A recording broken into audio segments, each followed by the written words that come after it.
We are back with Vaia. It's been, when was it, last month we did a podcast? I think longer, but... Is it? Yeah. Okay. But I felt like it was unfinished business. We started to talk about Rocky Balboa and how I don't know, so much about my life, and I think a lot of people's lives, right? They can reflect on the lessons, right, from the movies. Absolutely. And we were talking about it, you're like, oh, you have no idea. You have no idea. That's why it's so timeless. I mean, anybody can relate to it. This year is, I think it's 50 years, right? 50 years of Rocky Balboa. It is, 1975. I saw like some TV things, and it was 50 years that Sylvester Stallone launched the Rocky series. Isn't that crazy? 50 years. Yeah. 50 years is, that's some time. Yeah, and Stallone's still going strong. He's like got his own show. Looks great, right? So it doesn't stop that guy. Yeah. My God. Imagine he would have sold the script and not acted in the movie. Right. Well, that's, as a cinephile, that's one of the greatest stories, is that nobody wanted him to star in it. And, if he just like sold off the script, who knows what had happened, but he insisted on acting in it, and an Academy Award and, a timeless film. It's pretty awesome. Has it inspired you in your boxing and fight career? Yeah, it has, but also like from a filmmaker's perspective. Because, for those people who don't know me, I went from, being a boxer, professional boxer, and Hall of Fame boxer. Thank you. And transitioning to the film industry. So, having everybody tell you can't do something is always going to be a motivation. And, I love what he accomplished. It's amazing. Yeah. I can't help but think about, like, the first movie, right, where he's like, man, there's no way I can win, right? There's no way I can win. But he goes back to Adrian. He says, like, well, if I can go the distance, I'll know for the first time in my life I'm not a bump from the street, right, from the neighborhood. And he goes the distance, and you see the look in Apollo Creed's eyes. He's like shaking his head, like, just go down, man, just go down. And he keeps coming back, and he stays on his feet and finishes the fight, right? Goes the distance with the champ. There's so many things to talk about from what you just said. I mean, first of all, that to me is probably my favorite scene in any film, when he just, goes to Adrian and he's like, I can't win. It's like gut-wrenching. And apparently that was only one take. They wanted to cut that out. And that was like such an iconic moment and so honest. And then it touches on the theme, because you know how everybody's like, oh, Rocky is a love story. It's not a boxing movie, it's a love story.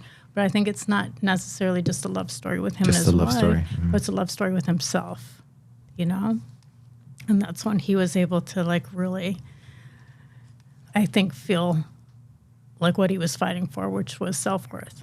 And self-love. And it's, like, so profound. It actually, like, makes me a little teary. Yeah. It's, like, really, really amazing. And then you touched on something else, which is, like, have you ever fought somebody who was just in there to survive?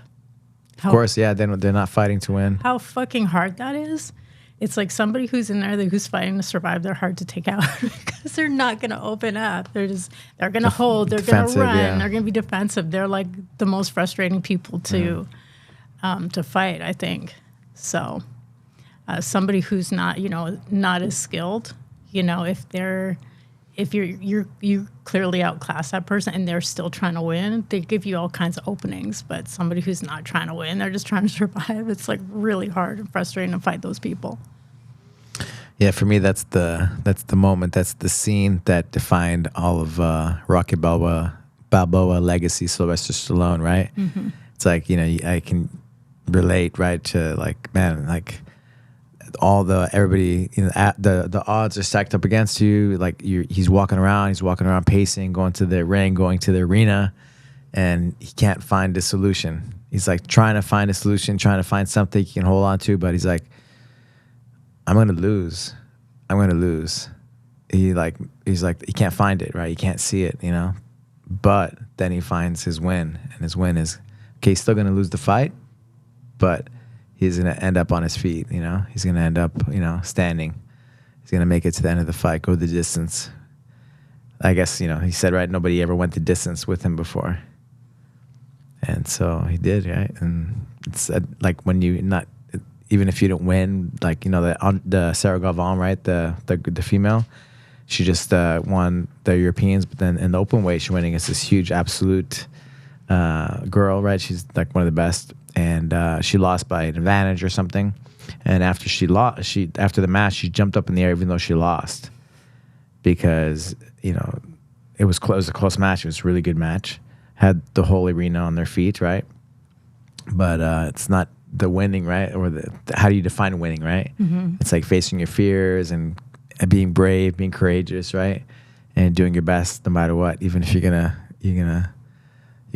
lose, right? And like the Spartans, right? Like coming back on your shield, right? Yeah. Fighting to the end. It's the martial arts way, right? When you go into battle and you just, you know, you're just focused on the battle and you just like do everything you can do. People are going to respect you. Your enemies will respect you. And, you know, it's when it comes down to it, it's not necessarily just the win, as you said. Yeah, I watched that scene, and just, you know, when I really think and reflect on that moment, like I get emotional too, you know, because that's like the human spirit, right? And just facing your you know, the fears, right? Facing everything and being courageous, walking through the fire, right? And going on the other side that's where it's at, right? In life, that's how you win. Let me ask you a question. If you were in that situation, what do you think is better? If you're way overclassed and you're in Rocky's position, do you think it's better to be delusional? Be like, I'm going to do everything I can to win? Or do you think it would be better how he went about it? I'm just going to go in there and I'm just going to go the distance. For me, that was like the ultimate win, because nobody had ever gone the distance with him. Mm-hmm. And he's just a normal average guy, right? That they picked, you know, by random. And he did it. You know, he did what he set out to do. So I think that was the honored way to fight, and that's how I think he did for sure. The way he did it was I think the best way.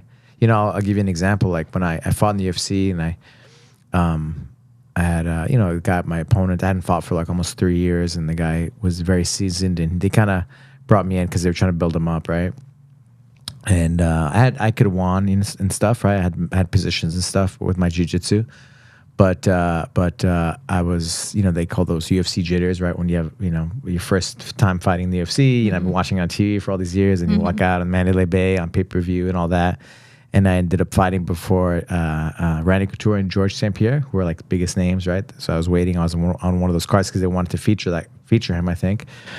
Anyway, I thought I could win, you know, but halfway through, not even halfway through, I think the second round, halfway through the second round, I was like completely gone, you know, like I was, you know, whatever, the oxygen, whatever, it was too much for my nervous system, right? And but I still fought to win. And then between the second and the third round, they asked me, "Are you okay?" The ref was like, "You okay?" But everything was white. It was like fog, right? And so, what do you do? For me, it was like, you know, I reflect back, and so what do? Do I just try to survive the fight, or do I try to win? What's the honorable way? What do you think?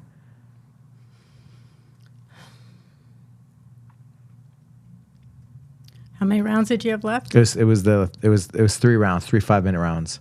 So it was between the second and the third round. Finish the fight. Try to win, right? Fight to win. Mm-hmm. And so I did that. You know, I fought to win, and then I don't know when it was, like halfway through the third or whatever. I had his back. I had a calf crank. I had a submission actually, and he looks up at the jumbotron thing, and he finds me. And he throws these elbows on my face. It's been kind of going a little bit viral lately, you know. Some people send it to me sometimes, you know. And he throws these elbows. I'm on his back, I'm trying to win the fight, you know. Mm-hmm. And I was exhausted. I had nothing left. If I had more power, I could have broken his, you know, his knee and stuff, you know. But I didn't have power. I didn't have But I still fought to win. And then he got me like once, and he got me twice, and he broke my orbital, you know. Oh, wow. Yeah, and I was really hurt. Of course, I was, you know, I was dumb, but like they call it like gameness. Have you heard that term? Mm-hmm. Like with pit bulls and stuff, they'll fight to the death, and you know, like keep no matter what's like a it's a genetic, but like bloodline, right? They breed other dogs because their gainess is really high. I think I have that. And so, yeah, when I look back, I'm like, man, I'm proud of myself because it's just like who I am, right? Like, you know, everything is lights are going down, and what do? Do you do to survive, or do you just survive the fight, or do you fight to win? And I fought to win till the very end, to the death, you know, pretty much. If it wasn't that kind of a situation like UFC or whatever. And so, yeah, and then I remember like as soon as I got oxygen in me, I was back, but I was done. I wasn't able to breathe, and my muscles and everything. I've never been that tired in my life. It took everything in me to get up on my feet and walk out of the octagon. They're like, hey, you want us to take out a stretcher? I'm like, no. I stood up on my feet and then went to the locker room. My friend Amal Easton, who's in Colorado, right? He's like, man, like, just say, you want oxygen? I'm like, no, I'm good. He's like, dude, like, everybody does it. Like, all the football players, everybody does oxygen. And I'm like, all right, fine. So I go to the ambulance, and within like a couple seconds, I was back. My brain was working again, and I was able to, think again, right? But it was a crazy situation, and I'm proud looking back at it now. Of course, you're devastated at the time, but now looking back, it was how many years ago was that? Like, going almost 20 years, right? It's something I think to be proud of, like that bloodline of fighting to win. You have that in you. Like, you're not gonna just cruise by. You're gonna go for it. Absolutely. And you said it's gone viral lately? People have been sharing that little clip. A few people have been sharing it with me.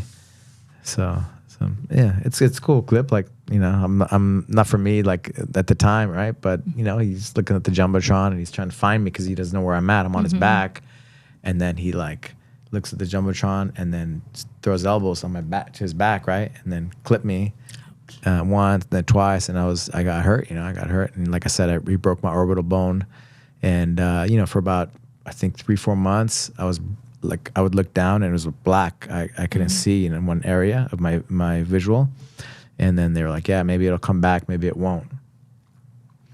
Luckily, it did. Good. But it's.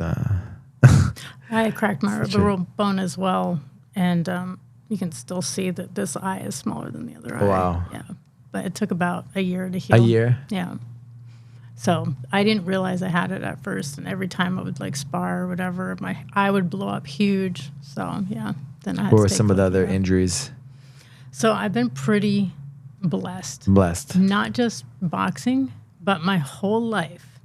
It started with all the sports I did, gymnastics, jumping out of trees, jumping off of cliffs, not knowing how much water is in there, fighting with like the kids in my neighborhood, and then, being a gymnast. And Have you seen Marab?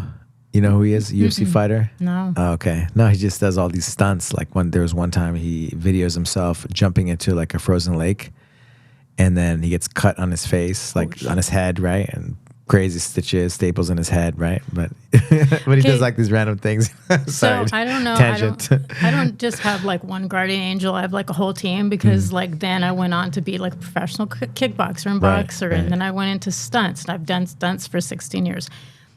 I can tell you that I've had no surgeries for injuries. I did fix my nose, which was not really, I didn't need it. It was just a deviated septum. I've had cuts underneath both my eyebrows. You can't see them. I have cuts on my head, but you can't see it because of my hair. I had the cracked orbital in stunts. I did break like one of my fingers that required surgery. That's it. That's pretty good. I've had like no other surgeries and no other serious injuries. So I'm like crazy blessed when it comes to that. That's pretty good.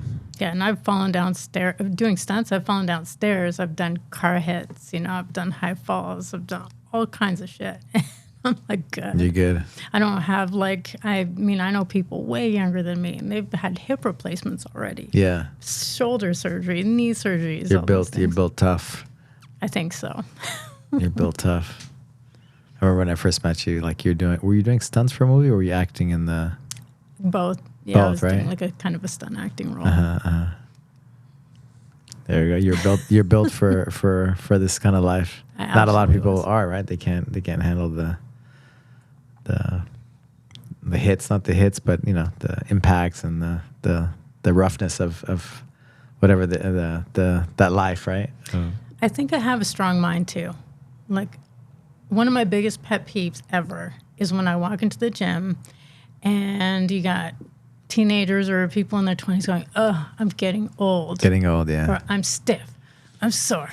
You know, I get injured all the time. They are bringing that to pass with their words. And you're never going to hear me walk into a gym saying, "Oh, I'm old." Like, I just don't say it. And I don't speak those words over myself. You know, I've always said I'm strong, my body's strong. I don't get injured. Don't accept it. I don't accept it. And I've been healthy all these, you know, of course things do happen, but it's incredibly rare. And I think it's because of my mind, honestly. That's interesting you say that. Yeah, right. Bruce Lee's like, there's one interview, right? Like he's like, yeah, never speak a bad word about yourself, right? Because not only like thoughts, but then when you actually verbalize it, you make it reality. So when you say something that negative or whatever about yourself, I believe that 100%. I believe your word is law. And that's not just about, that goes for everything. Because that also goes for keeping promises to yourself, for example. You know, because if you're like, "I'm going to get up at 6 a.m., and then you don't. You say, "I'm going to eat healthy," and then you don't. And then you tell people, "Oh, I'll meet you at 3 o'clock," and then you cancel. And you make promises and you don't keep them, then it establishes that your word doesn't mean anything.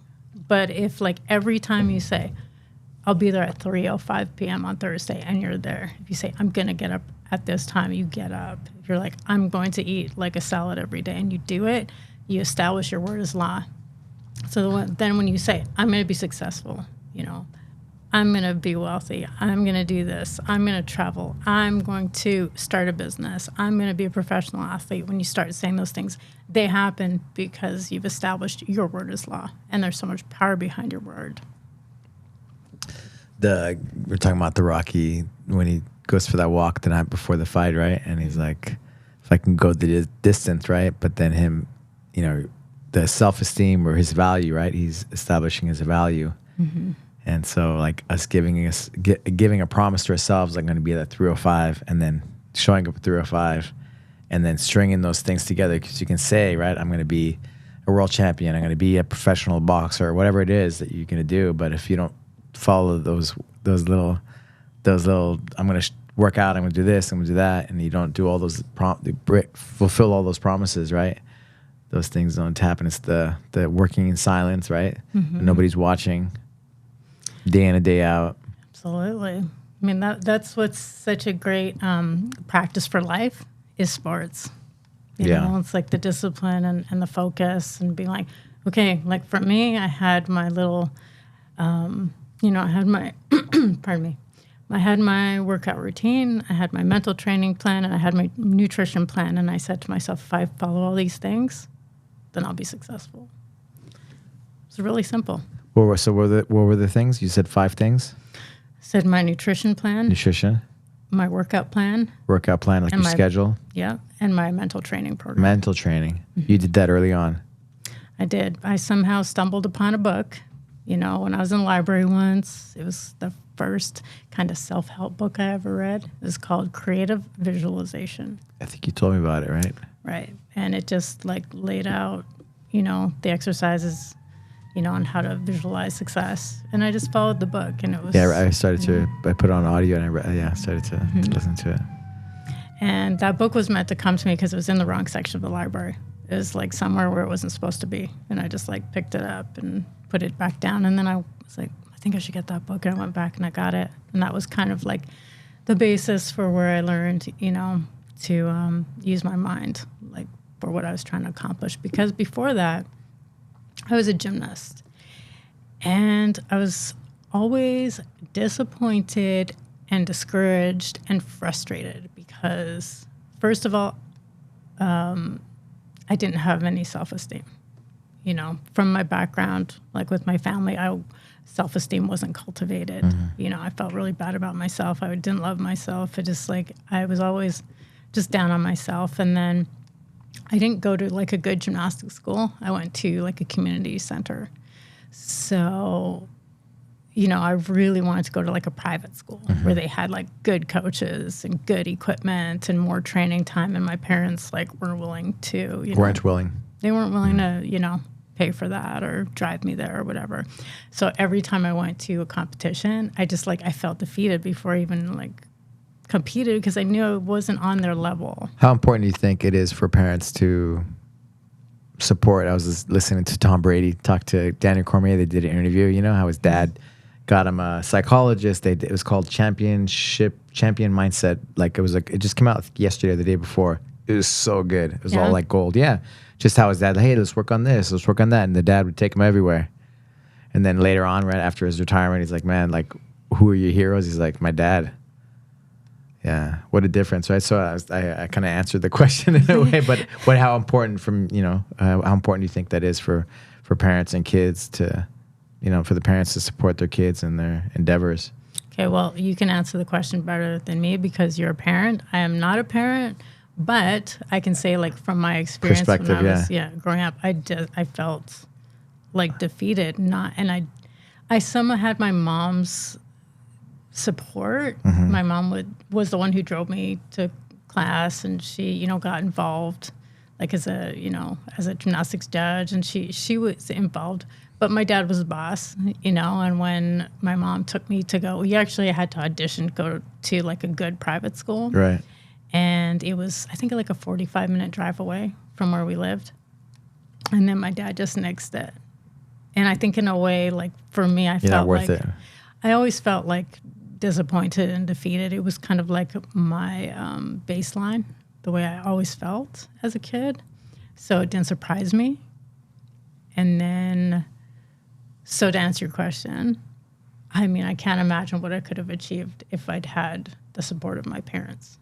And when I see families moving from like the Midwest or something like that to LA, so because their 8-year-old wants to be an actor, I'm kind of blown away, you know? I'm like, wow. But things happen for a reason. That was the way things were meant to be for me, I guess, you know? And when I got into boxing and I discovered that book and I learned the power of my mind, it was like things turned around for me. I was kind of thinking on the flip side, right? The parents that give too much, right? Like, for example, maybe families, they make a lot of money and they give their kids like everything they want without them having to earn it, like whatever it is, cars, whatever. Just like they give them everything they want. And then a lot of the kids were, they're adults now, but they're like, man, it was one of the worst things that happened to me. What do you think about that?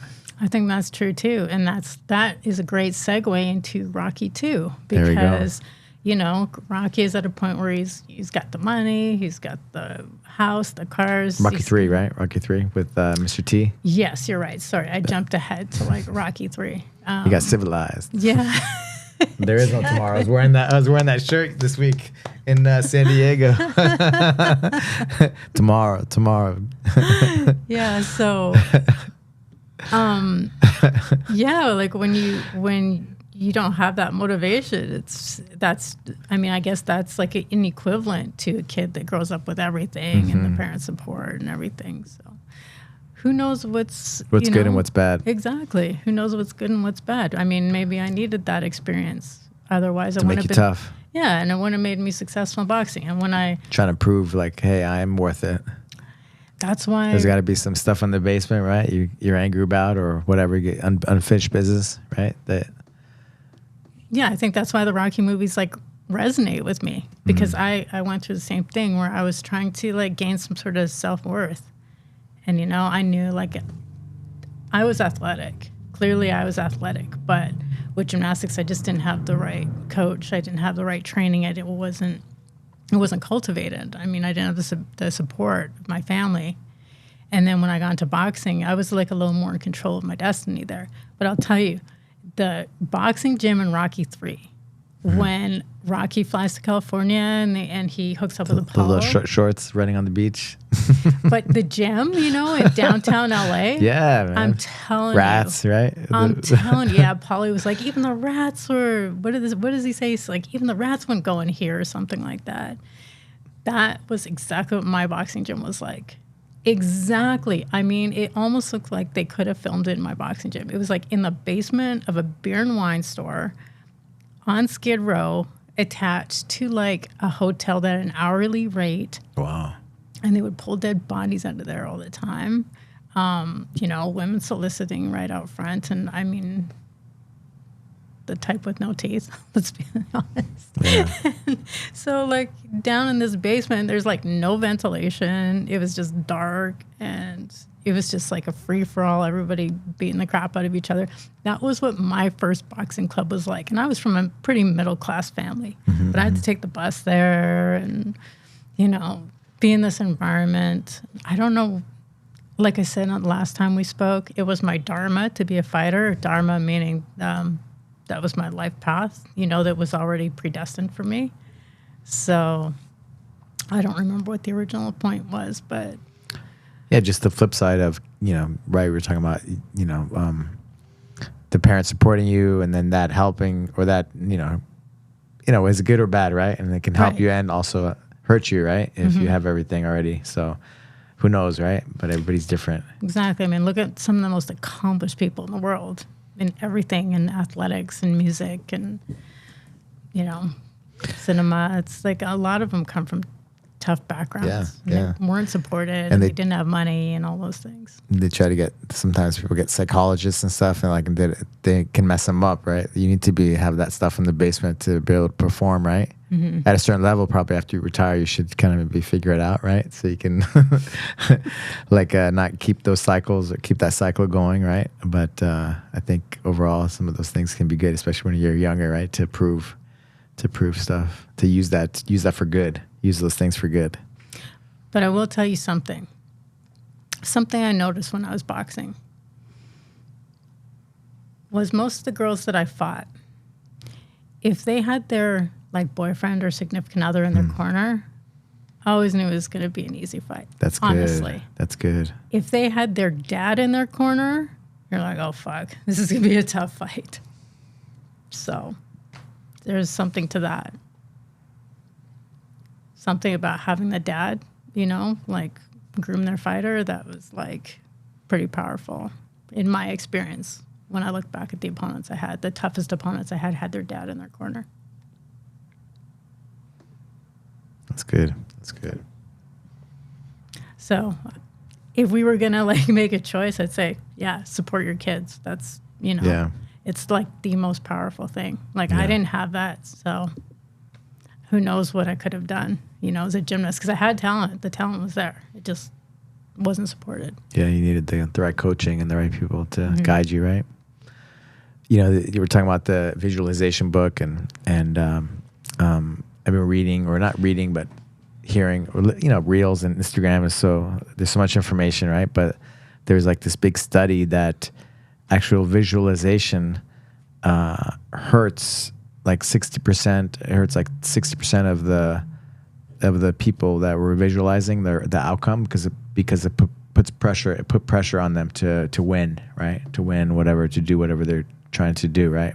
Visualizing themselves on the podium or doing whatever, winning their sport, right? And I was like, it made me think, because I've always thought of visualizing. I even, you know, like I visualize, I do those kinds of things, but I can see how it can, on the flip side, create pressure, right, as well. What do you think? I think that if you're doing a visualization, you should focus more on the feeling instead of a specific picture. And if you do think of a specific picture, then you're only using that to create the feeling, you know, the feeling of success and like the feeling of like the best possible outcome. I think you always got to go into it like, okay, this is exactly what it has to be. No. So you flow, right? You flow. You're not like so focused on the outcome. Right. So you used a good word. Like you can imagine yourself, like say it's for a fight. okay, I think you should like focus on, because you never know. It doesn't matter how much you visualize. It's not going to happen exactly how you imagine it, right? But you can like tap into that feeling of being in the flow. We know what that feels like. So it's more effective, I think, to sit there and to relax and close your eyes and just feel into that feeling of flow. And if you need to pull up a picture in your mind of what that feels like, maybe from a past fight or of you executing techniques that you want to execute in a fight, it will bring to you that feeling of flow. Yeah, you feel whatever. If something feels good, and then you keep on that way, right? That path. I remember the ending of that post, and it was basically you don't focus on the outcome, but you focus kind of similar, not the feeling, but like doing your best, right? Of doing your best in the whatever the situation is, the sport or whatever the whatever you're doing. And then with focusing on that, because you can't control the outcome sometimes, you get a bad call or whatever, but doing your best within that. And then it reminded me of my youth, and basically that was my mantra pretty much. I would be like, I'm going to do my best, and if I do my best, I'm going to win. Like I really believed that. If I do my best, I'm going to win. And that felt good. Speaking of the feeling, right? And that's what felt right, because I couldn't control sometimes a bad call or whatever. Things happen that you can't plan, right?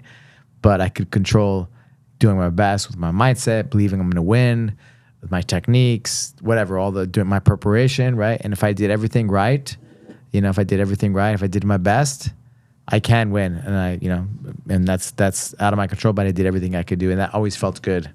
And that's where I kind of stayed. That was my mantra, if I do my best, I'm going to win. And that felt good. But you find these different mantras, but it goes back to the feeling that feels good. Even if it's a song, right, that I put on repeat, and you get that visualization, you get that frequency. I don't know if I do that. I don't know if you do that. Like some music sometimes kind of hits the spot, and I kind of, whatever, if you're cutting weight or if you're doing whatever, something you're training, and it you feel in it, right? And it allows me to kind of push through, right? Being uncomfortable and hard times. Absolutely, with everything, with music and with everything that surrounds you, like even in your house and the people you're around, you want to stay in a high frequency as much as you can. Yeah. And there's I think another thing I think that people go wrong with visualization is they have this rigid picture in their head. And how back when we were saying you don't know what's good and what's bad. Yeah. Like you don't know necessarily.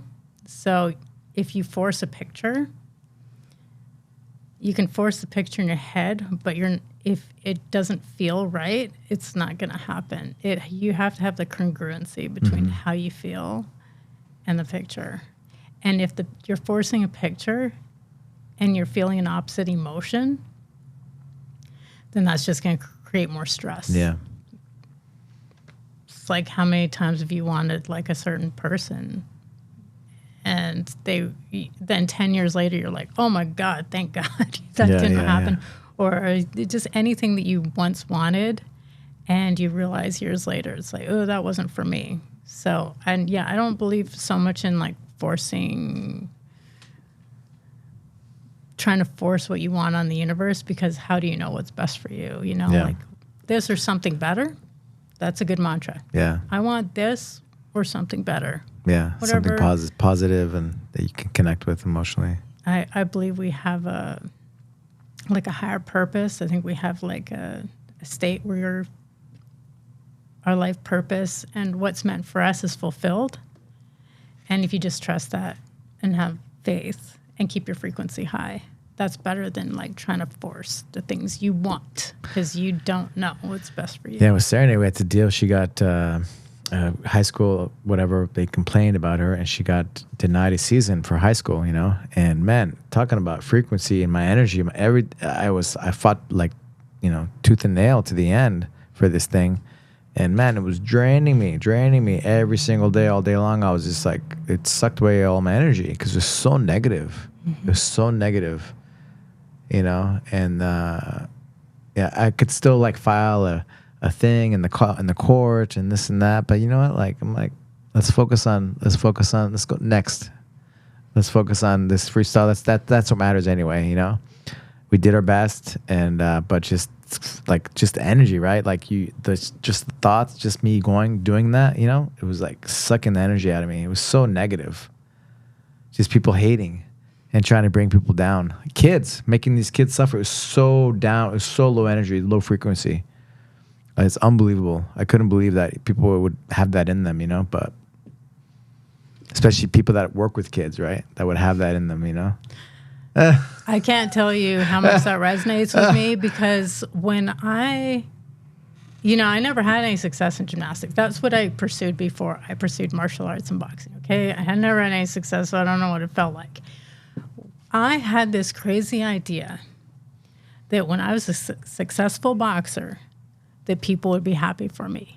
What a ridiculous idea, because as soon as I started having success, I was in a newspaper, I was on TV, I was getting interviewed, I was getting awards. All the haters came out of the woodwork and then multiplied on social media. And I was not prepared for it. And it like put such a damper on everything that I accomplished, because I wasn't emotionally mature enough at that point. To choose like, good, awesome, I'm doing something right. You like do a fist pump in the air. No, I mean, I was like a 20-year-old kid. I didn't know. I did not expect that. Yeah, I didn't it can be heavy if you let it affect you, right? It was incredibly heavy. It affected me in a terrible way. Yeah. You know, that I couldn't understand, especially people that were my own teammates, especially parents of other kids in the gym, coaches.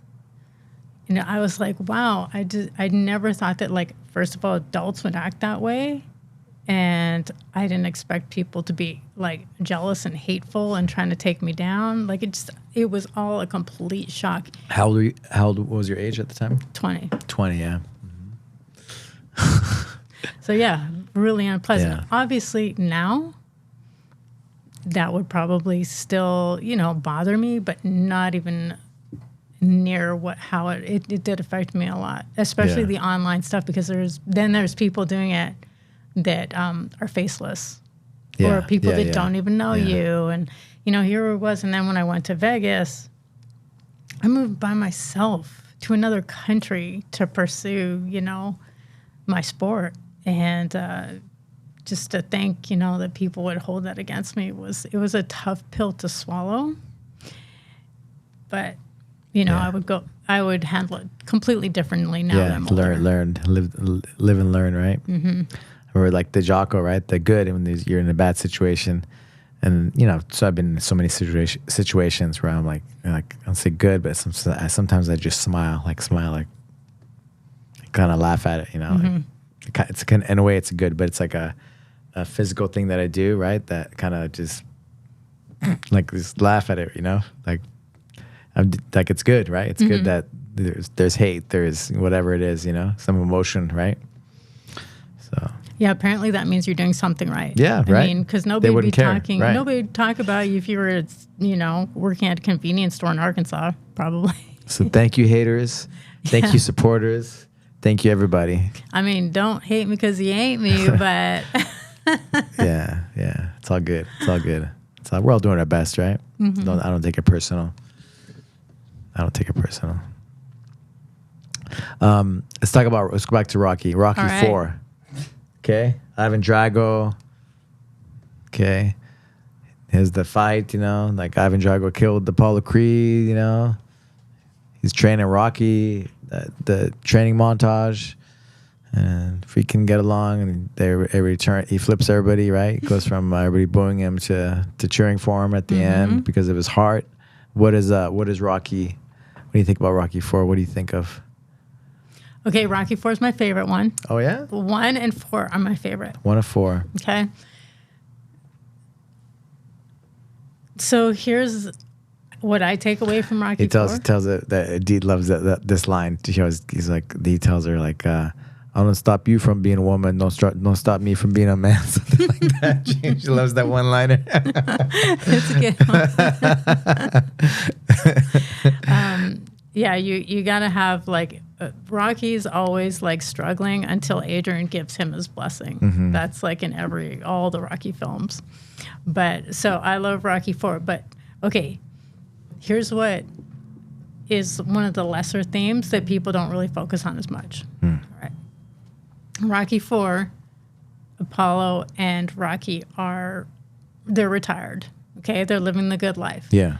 Rocky's very focused on his family, and he seems like pretty content, but Apollo's not. Apollo is struggling in his retirement because as athletes, we often, identify, with our success as an athlete, and our identity is wrapped up in our successes. And then, that's why you gotta figure it out. Get that psychologist on the tail end, right? Maybe not at the beginning, but at the tail end, so you don't spiral out of control after your career. Well, maybe that's why so many people are successful as athletes, because it's like their whole self-worth is wrapped up right, in it, right. So, and then when that's over, how many athletes like struggle with that, and they struggle with pivoting and finding something new to do.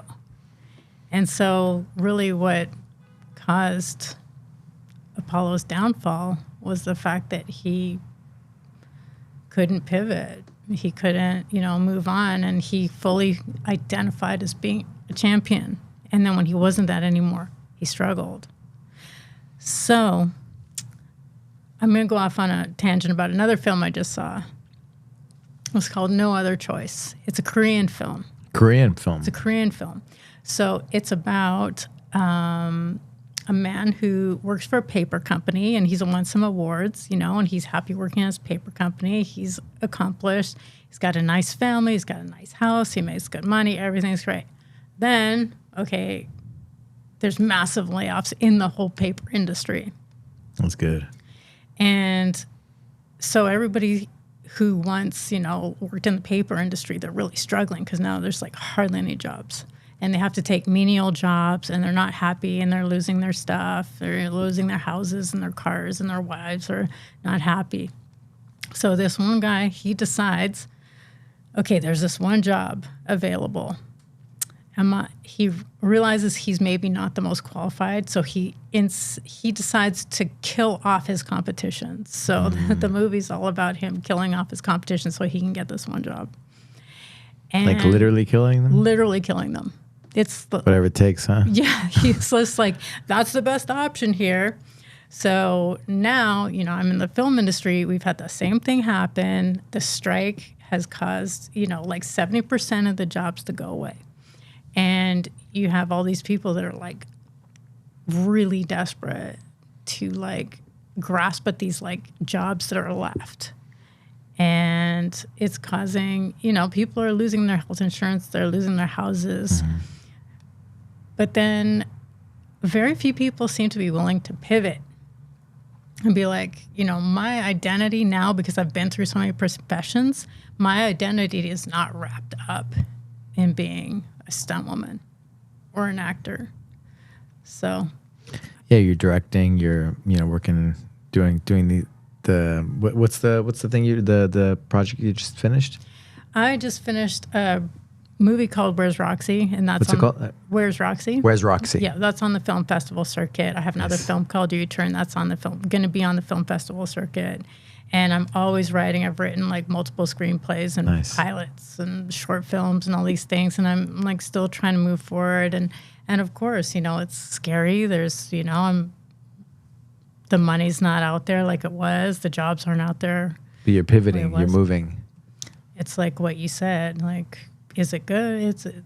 How did you state it? Is it good? Who knows what's good and what's bad? Who knows what's good and what's bad? Maybe it was like time to be forced out of the industry and do something else.